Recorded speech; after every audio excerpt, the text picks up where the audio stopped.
नमस्ते, मैं हूं डॉक्टर कृष्णा पाटिल। मैं कंसल्टेंट नेफ्रोलॉजिस्ट हूं और आज हम फ्लू वैक्सीन या न्यूमोकोकल वैक्सीन्स के इस कोविड पैंडेमिक टाइम में औचित्य के बारे में चर्चा करेंगे।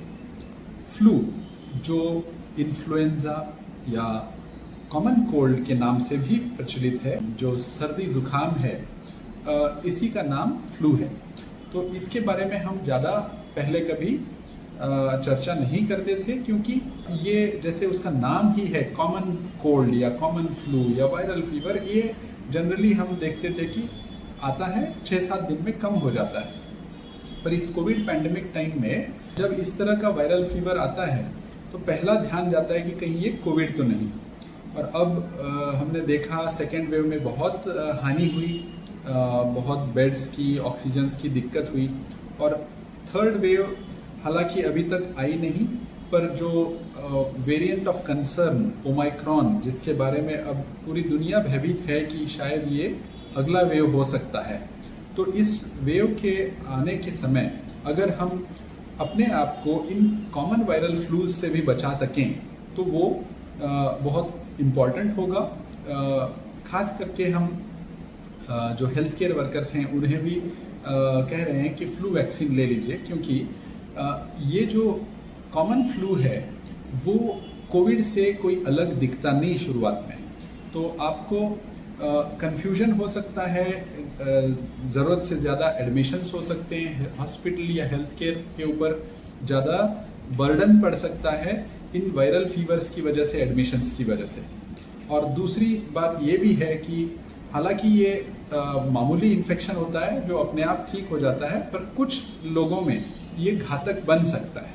जैसे ये कुछ लोग हैं जो बिलो 5 ईयर्स या 5 साल से छोटे या 60 साल से ऊपर के जो वृद्ध लोग हैं, जिनकी इम्यूनिटी या तो डेवलप नहीं हुई है या अब कम हो गई है, जो डायबिटिक हैं, जिन्हें क्रॉनिक बीमारियां हैं जैसे chronic kidney disease, chronic liver disease, asthma, chronic heart disease, stroke, COPD, या जिनकी इम्यूनिटी कम है कीमोथेरेपी की वजह से, जिन्हें कैंसर है या जिन्हें HIV है, ये जो लोग हैं इन्हें कॉमन वायरल फ्लू की वजह से भी जानलेवा इन्फेक्शन में वो कन्वर्ट हो सकता है और सेकेंडरी बैक्टीरियल इन्फेक्शंस हो सकते हैं।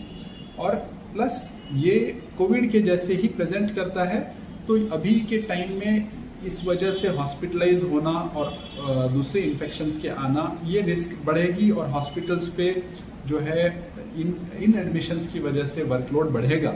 और जब कोविड के, भगवान ना करे कि ज़्यादा केसेस आए या थर्ड वेव आए, पर इस तरह की सिनेरियो के लिए हमें प्रिपेयर्ड रहना ज़रूरी है। इसलिए फ्लू वैक्सीन भी अगर हम लगाएं तो अच्छा रहेगा।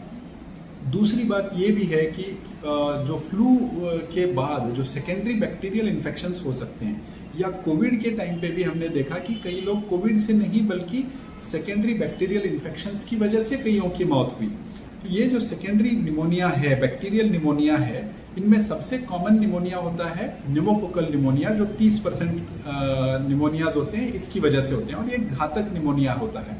तो इस तरह का निमोनिया भी हमें प्रिवेंशन के लिए वैक्सीन्स अवेलेबल हैं, इफेक्टिव वैक्सीन्स हैं। तो प्रेवनार 13 और उसके 2 महीने बाद न्यूमोवैक्स 23, ये हुआ न्यूमोकोकल वैक्सीन का 2 डोज। और फ्लू वैक्सीन जो होती है वो साल में हर साल विंटर सीजन चालू होने के पहले उस साल के जो स्ट्रेन्स हैं इन्फ्लुएंजा वायरस के, उसके हिसाब से हर साल वो नई वैक्सीन आती है। ये कई सालों से आ रही है, बट पहले हम इसके बारे में ज़्यादा जागरूक नहीं थे, हम इसके बारे में ज़्यादा अवेयरनेस क्रिएट भी नहीं करते थे। पर अभी कोविड के पैंडेमिक के टाइम पर ये नॉर्मल फ्लू की वजह से भी कोविड का स्केयर बढ़ सकता है, एडमिशन्स बढ़ सकते हैं। इम्यून कॉम्प्रोमाइज्ड जो लोग हैं, इनमें एडमिशन्स, कोविड और सेकेंडरी इन्फेक्शंस की वजह से जो हॉस्पिटल बेड ऑक्यूपेंसी बढ़ सकती है, इन्हें प्रिवेंट करने के लिए हम समझते हैं कि ये वैक्सीन्स कारगर होंगे। वैक्सीन्स के बारे में इंफॉर्मेशन अगर आपको और चाहिए तो आप हमें लिख सकते हैं kpatil1008@gmail.com। आपके कोई भी प्रश्न हो तो उस पर हम जवाब देने की कोशिश करेंगे। धन्यवाद।